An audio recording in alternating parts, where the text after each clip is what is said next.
Agreement భార్య part 18. మాయాకి విజయ గారి చేతిలో తిన్న ఆ చెంపదెబ్బ, ఇల్లు వదిలి పొమ్మని ఇచ్చిన ఆ హెచ్చరిక ఆమెను లోపలే భయపెట్టేశాయి.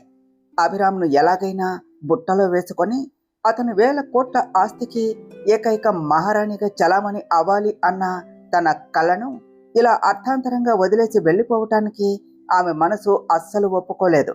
ఆమె అలా ఆలోచిస్తూ ఉండగా మాయాకు అకస్మాత్తుగా సుమతి గుర్తుకు వచ్చింది.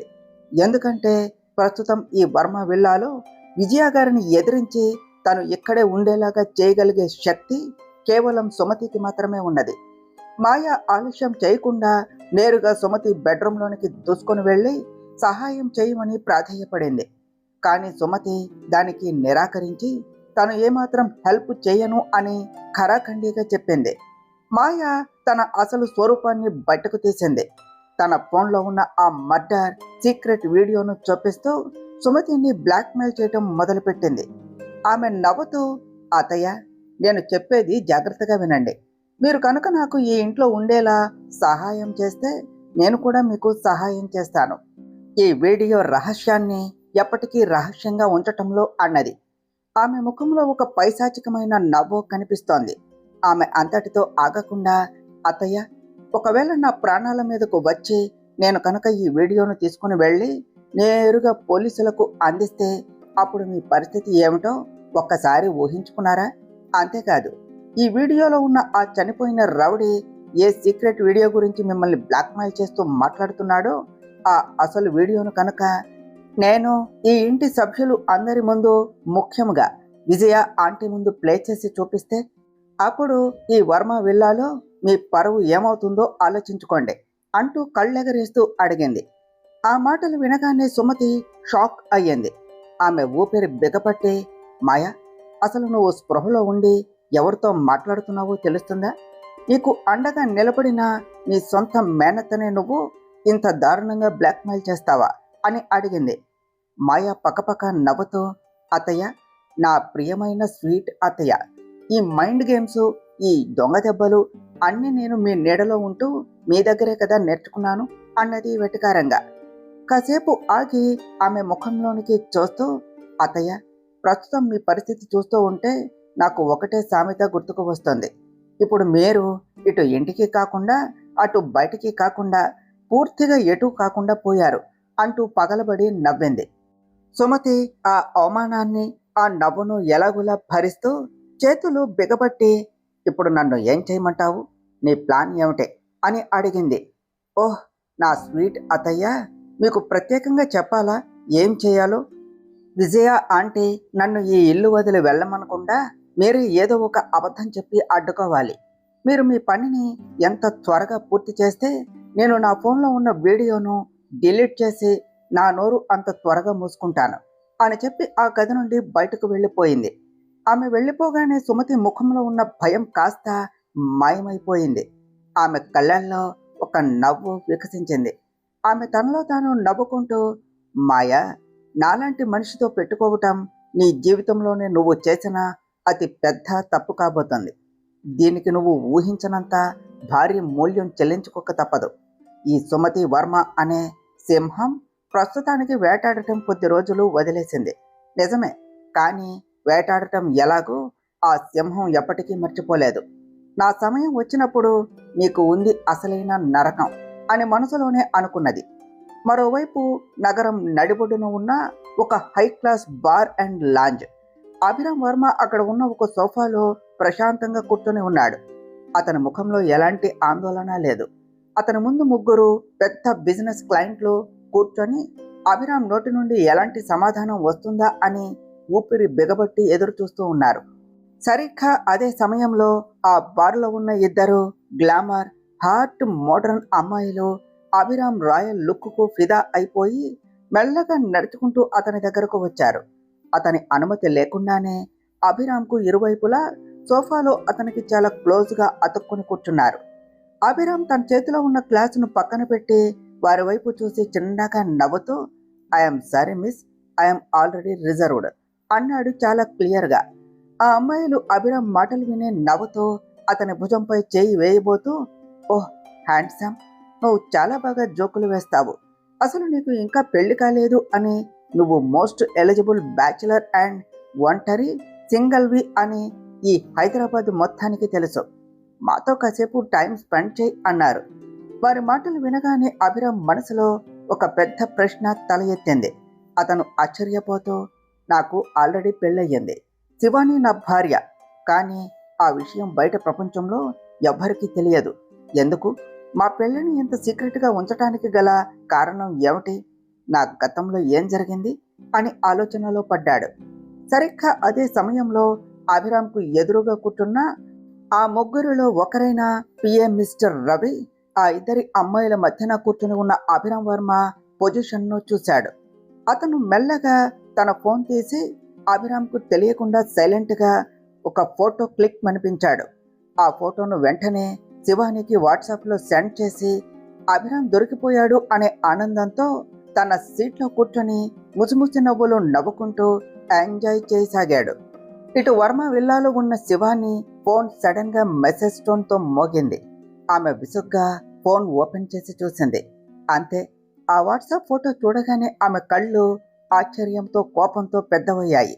బార్లో ఇద్దరు అమ్మాయిల మధ్యన తన భర్త అభిరామ్ అంత క్లోజ్గా కూర్చోవటం చూసి ఆమెకు అసూయ, కోపం కట్టలు తెంచుకున్నాయి. ఆమె ఆలస్యం చేయకుండా వెంటనే అభిరామ్కు కాల్ చేసింది. బార్లో కూర్చున్న అభిరామ్ జేబులో ఫోన్ వైబ్రేట్ అయ్యింది. అతను ఫోన్ తీసి స్క్రీన్ మీద చూస్తే అక్కడ మై స్వీట్ హార్ట్ అని ఉన్నది. అది చూడగానే అభిరామ్ పెదవులపై ఒక అందమైన నవ్వు వచ్చింది. అతను చుట్టూ ఉన్న క్లయింట్స్కు సైగ చేసి ఫోన్ లిఫ్ట్ చేసి నేరుగా టేబుల్ మీద స్పీకర్ ఆన్ చేసి పెట్టాడు. అభిరామ్ కాల్ లిఫ్ట్ చేయడమే ఆలస్యం. శివాని కోపాన్ని నటిస్తూ, అభిరామ్, ఏమిటి? మీ ఆఫీస్కు సంబంధించిన ఇంపార్టెంట్ మీటింగు ఇంకా పూర్తవలేదా అని అడిగింది. అభిరామ్ తన పక్కన కూర్చున్న అమ్మాయిల వైపు, రవి వైపు చుట్టూ చూస్తూ నవ్వుతూ, హా శివాని, దాదాపుగా పూర్తయినట్లే, లాస్ట్ స్టేజిలో ఉన్నది అన్నాడు కూల్గా. శివాని గొంతులో కోపం మరింత పెరిగింది. ఆమె గట్టిగా వార్నింగ్ ఇస్తూ, అభిరామ్, నేను చెప్పేది జాగ్రత్తగా వినండి. మీరు గనుక ఈ క్షణమే నేరుగా ఇంటికి రాకపోతే అక్కడ మీరు జరుపుతూ ఉన్న ఆ మీటింగ్ను నేను ఇక్కడి నుండి వచ్చి ముక్కలు ముక్కలు చేస్తాను, జాగ్రత్త అని గట్టిగా అల్టిమేటం ఇచ్చి ఫోన్ కట్ చేసింది. అభిరామ్ ఆ వార్నింగ్ విని గట్టిగా నవ్వేశాడు. అతను తన పక్కన ఉన్న ఆ ఇద్దరు అమ్మాయిల వైపు చూసి, చెప్పాను కదా మిస్, ఐఎమ్ ఆల్రెడీ రిజర్వ్డ్, నా బాస్ నుండి ఆర్డర్ వచ్చింది, నేను వెళ్ళాలి అన్నాడు. ఆ అమ్మాయిలు విసుగ్గా అక్కడి నుండి వెళ్ళిపోగానే అభిరామ్ ముఖంలోని నవ్వు మాయమైపోయింది. అతను తన పిఏ రవి వైపు చాలా సీరియస్గా చూశాడు. రవి తను చేసిన దొంగ పనికి దొరికిపోవటంతో భయంతో అభిరామ్ చూపుల నుండి తప్పించుకుంటూ తలదించుకున్నాడు. ఆ తర్వాత అభిరామ్ ఆ బిజినెస్ మీటింగ్ ముగించుకొని వర్మ విల్లాకు బయలుదేరాడు. మరుసటి రోజు ఉదయం అభిరామ్ తెల్లవారుజామునే ఏదో అర్జెంటు ఆఫీస్ పని మీద త్వరగా బయలుదేరి వెళ్ళిపోయాడు. శివానీకి ఈరోజు కాలేజీకి వెళ్ళాలి అని అస్సలు అనిపించలేదు. ఎందుకంటే ఆమె మనసంతా అభిరామ్ గురించే ఆలోచిస్తోంది. ఆమె నెమ్మదిగా నడుచుకుంటూ విల్లా వెనుక భాగంలో ఉన్న గార్డెన్లోని స్విమ్మింగ్ పూల్ దగ్గరకు వచ్చి నీళ్లలోనికి కాళ్ళు పెట్టి ఒంటరిగా కూర్చుని ఉన్నది. సరిగ్గా అదే సమయంలో మాయా అక్కడకు వచ్చింది. ఇద్దరు ఎదురు ఎదురు పడటంతో ఒకరిని ఒకరు కోపంగా చూసుకున్నారు. మాయా మనసులో, ఈ శివానీని మాటలతో కాదు, నా ప్లాన్లతో పూర్తిగా ఓడించి ఈ ఇల్లు దాటించాలి. నిన్న మెట్ల మీద అదృష్టం బాగుండి తప్పించుకున్నది, కానీ ఎప్పుడో ఇక్కడ ఎవ్వరూ లేరు. ఇప్పుడు చూస్తాను ఈ స్విమ్మింగ్ పూల్ దగ్గర నా దెబ్బ నుండి ఎలా తప్పించుకుంటుందో అని అనుకుంటూ ఏమీ తెలియనట్లు నవ్వుతూ అక్కడ నుండి వెళ్ళబోయింది. కానీ శివాని ఊరుకోలేదు. ఆమె మాయాను వెనక నుండి గట్టిగా పిలిచి నవ్వుతూ, మాయా, మన పెద్దవాళ్ళు ఊరికే అనలేదు, కుక్కతోక ఎప్పటికీ వంకరగానే ఉంటుంది అని. దాన్ని ఎంత లాగినా, ఎన్ని దెబ్బలు కొట్టినా అది అస్సలు మారదు అంటూ ఘాటుగా చెప్పింది. మాయ ఆ మాట వినిపించుకున్నట్లు కోపాన్ని ఆపుకొని ముందుకు వెళుతూ ఉంటే శివాని మళ్ళీ మరింత గట్టిగా, మాయ, నీ పనులు నీ బుద్ధులు కూడా ఖచ్చితంగా ఆ కుక్కతోకలాగానే ఉన్నాయి కదా అని అన్నది. ఆ మాటతో మాయాలోని అహంకారం ఒక్కసారిగా దెబ్బతిన్నది. ఆమె కోపంగా వెనక్కు తిరిగింది. శివాని లేచి నిలబడి నవ్వుతూ, నీ స్థాయి ఏమిటో తెలుసుకొని ఆ పరిధిలోనే ఉండు అని నీకు ఈ ఇంట్లో ఇప్పటికే చాలాసార్లు చెప్పాను. కానీ నువ్వు మాత్రం ఆ కుక్క తోకలాగా నేను అస్సలు మారను అని గట్టిగా శపథం చేసినట్లు ఉన్నావు కదా అని అన్నది. మాయాకు కోపం కట్టలు తెంచుకున్నది. నిన్ను ఇప్పుడే చంపేస్తాను అంటూ విచక్షణ మర్చిపోయి వేగంగా శివాని వైపు పరిగెత్తుకుంటూ వెళ్ళి ఆమెను స్విమ్మింగ్ పూల్లోనికి తోసేయాలి అని ప్రయత్నించింది. కానీ శివాని చాలా అలర్ట్గా ఉన్నది. మాయ తన మీదకు రావటం గమనించి సరిగ్గా లాస్ట్ సెకండ్లో శివాని పక్కకు తప్పుకున్నది. మాయ ఆ వేగాన్ని నియంత్రించుకోలేక నేరుగా బ్యాలెన్స్ తప్పి అమ్మా అంటూ ఆ స్విమ్మింగ్ పూల్లోనికి పడిపోయింది. మాయ ఆ పూల్లో పడిపోతూ శివాని చేతిని గట్టిగా పట్టుకుని లాగింది. శివాని కూడా తనని తాను కంట్రోల్ చేసుకోలేక మాయతో పాటు ఆ స్విమ్మింగ్ పూల్లోనికి పడిపోయింది. నీళ్లలో పడగానే మాయ కోపంతో పిచ్చెక్కిపోయింది. ఆమె కళ్ళు తెరిచి చూసేసరికి శివాని అప్పుడే తేరుకొని పూల్ అంచు పట్టుకుని పైకి వెళ్తోంది. అది చూసి తట్టుకోలేకపోయిన మాయ నీళ్లలో ముందుకు దూకి శివాని కాలిని గట్టిగా పట్టుకుని వెనక్కు లాగింది.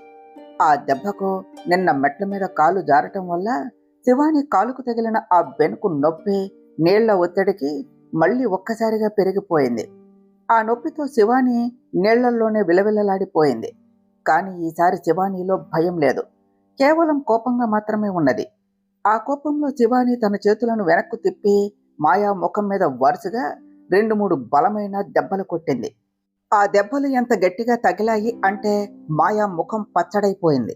ఆమె నీళ్లలో తన బ్యాలెన్స్ను పూర్తిగా కోల్పోయి ఊపిరి ఆడక కొట్టుకోసాగింది.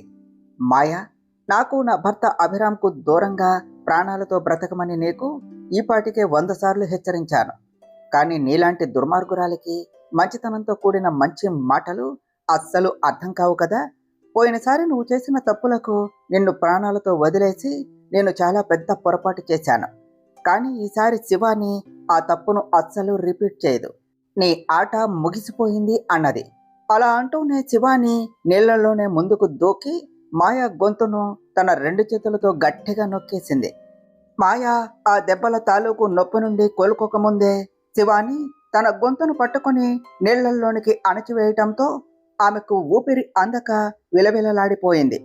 శివాని తన పట్టును మరింత బిగిస్తూ, ఈ శివాని ఎవరికైనా బుద్ధి తెచ్చుకోవటానికి ఒక్కసారే అవకాశం ఇస్తుంది.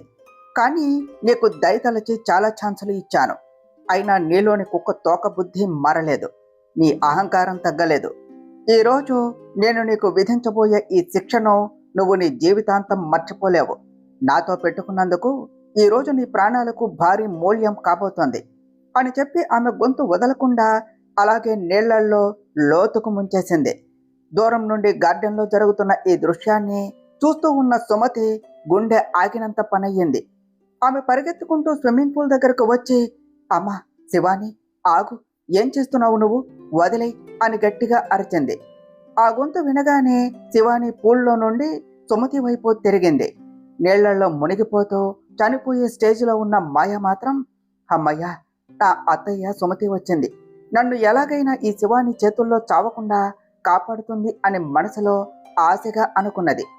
సుమతి శివాని వైపు చూస్తూ, అమ్మ శివాని, ఎంతసేపు అని దాన్ని అలా నీళ్లలో ముంచి ముంచి చంపుతావు?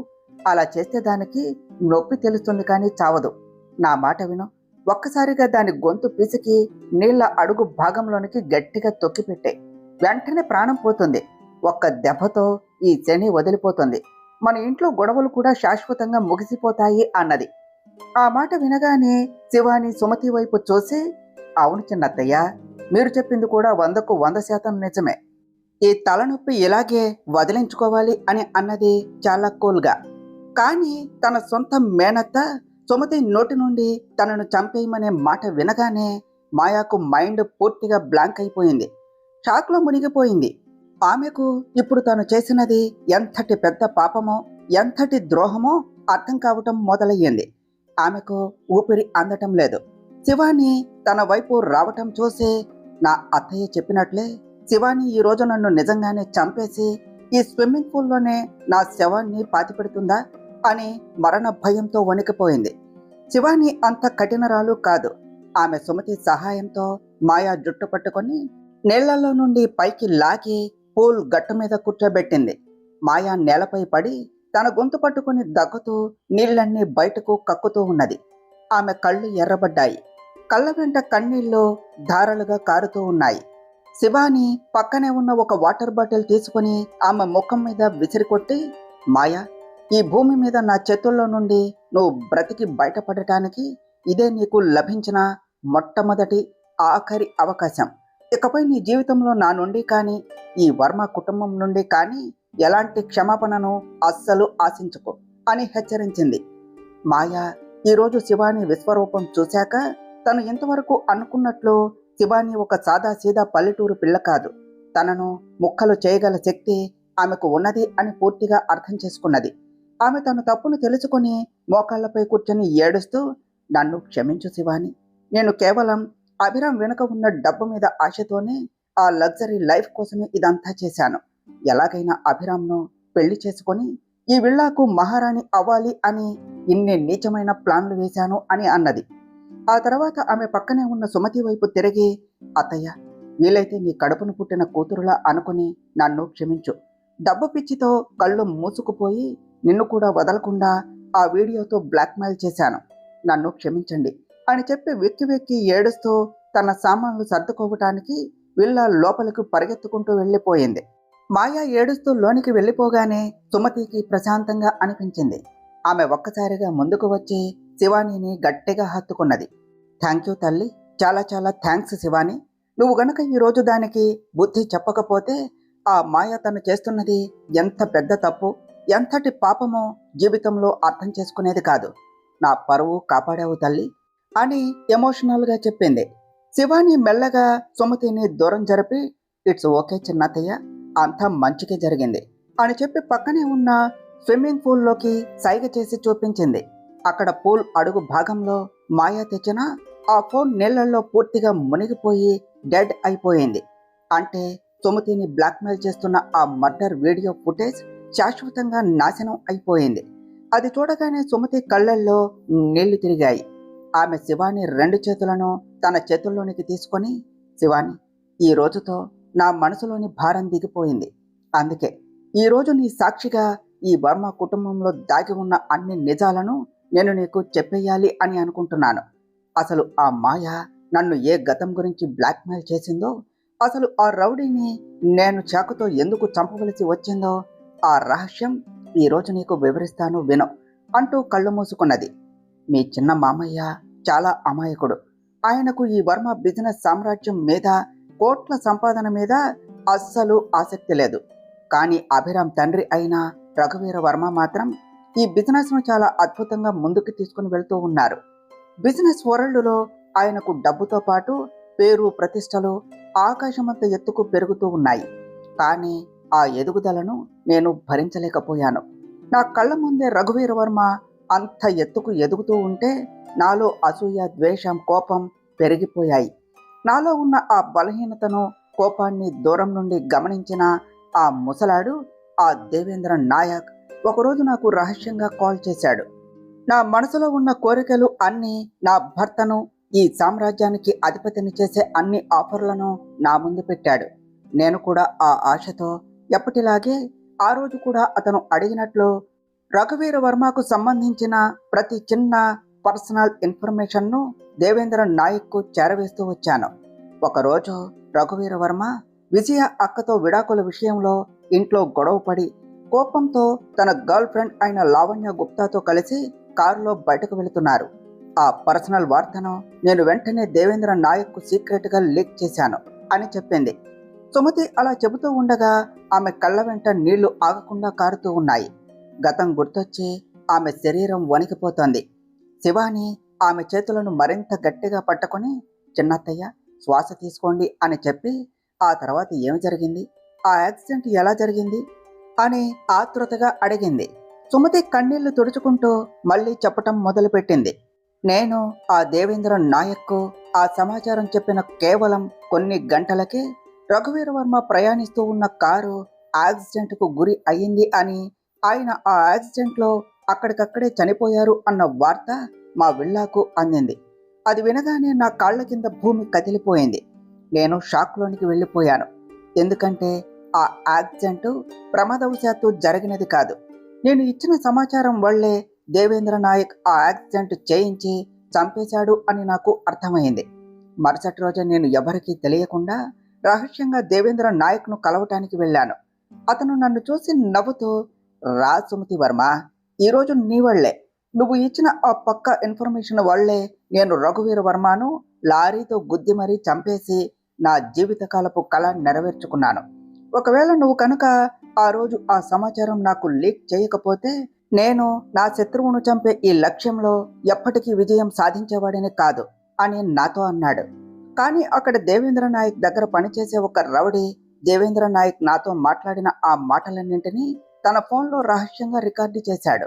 ఆ తర్వాత దేవేంద్ర నాయక్ చనిపోయాడు అని తెలియగానే వాడు ఆ పాత వీడియో ఫుటేజ్ పట్టుకొని నన్ను వర్మ విల్లాకు వచ్చి బ్లాక్మెయిల్ చేయటం మొదలుపెట్టాడు.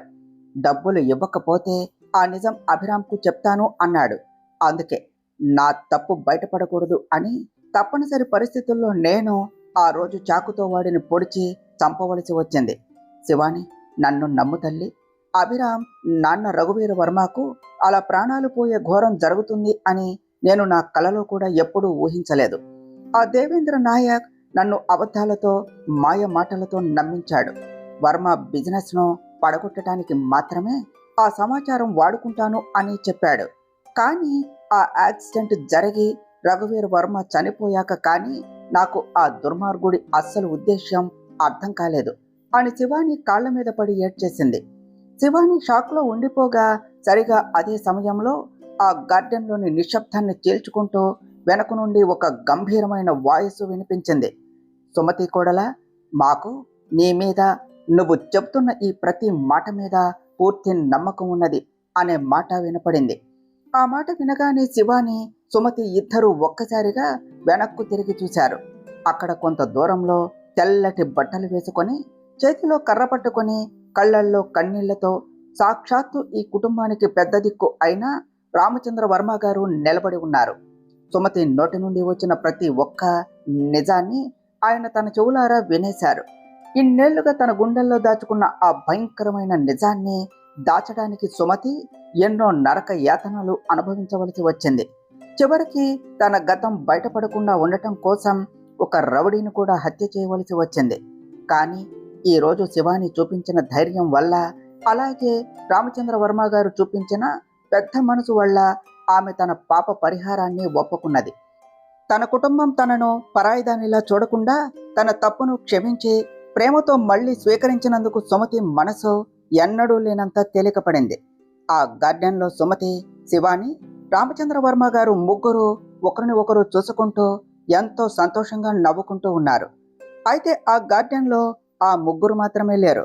అక్కడ మరి ఒక వ్యక్తి కూడా దాగి ఉన్నారు.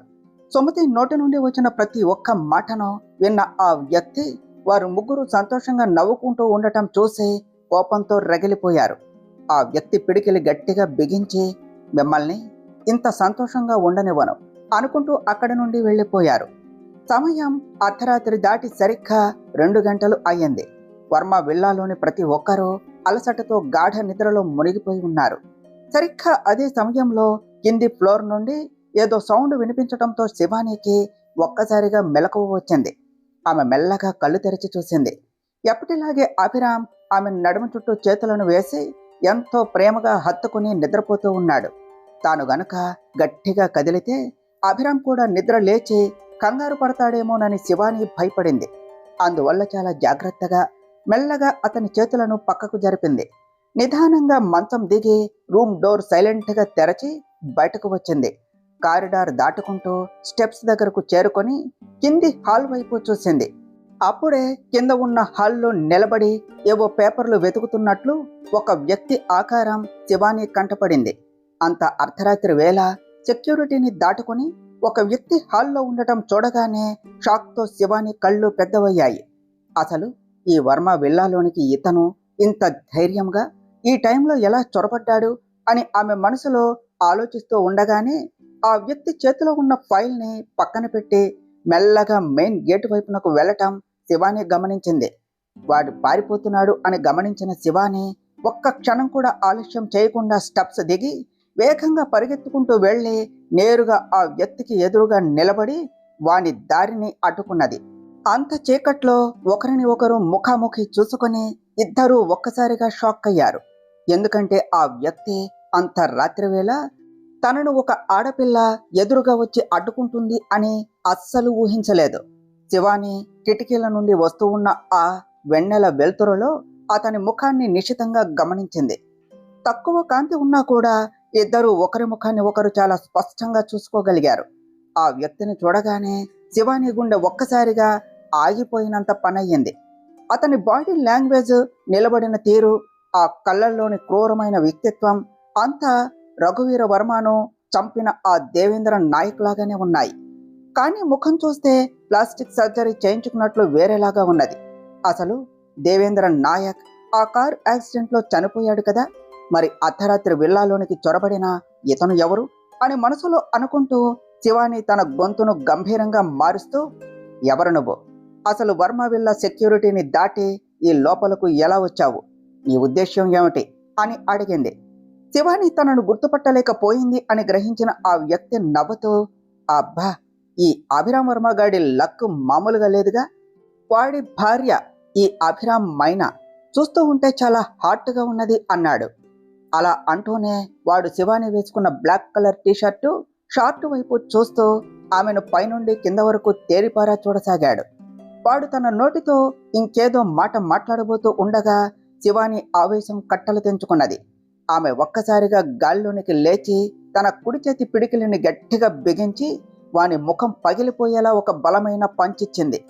ఆ దెబ్బ ఎంత వేగంగా, ఎంత బలంగా తగిలింది అంటే ఆ దేవేంద్ర నాయక్ తట్టుకోలేక వెనక్కు 4 అడుగులు తడబడ్డాడు. వాడు ఆ దెబ్బ నుండి తేరుకునే లోపే శివాని తన రెండో దెబ్బ కొట్టడానికి పూర్తి క్రోచ్ పొజిషన్లో సిద్ధంగా ఉండటం చూసి వాడు గాల్లోనే ఆమె చేతిని పట్టుకుని అడ్డుకుంటూ, ఇంత అందమైన అమ్మాయిల చేతులు ఇలాంటి రౌడీ పనులు చేయటానికి కాదు బేబీ, అవి నైట్ టైం నాతో అని వల్గర్గా మాట్లాడబోయాడు. కానీ వాడు ఆ మాట పూర్తి చేసేలోపే శివాని తన బాడీని గాల్లోనికి తిప్పుతూ తన కుడికాలిని ఖచ్చితమైన 90 డిగ్రీల కోణంలో ఉంచి వాని పొట్టలో ఊపిరి ఆగిపోయేలా ఒక తన్ను తన్నింది. ఆ తైక్వాండో కిక్కు దెబ్బకు దేవేంద్ర నాయక్ గాల్లో ఎగురుకుంటూ వెళ్ళి విల్లా హాల్లో దూరంగా పడిపోయాడు.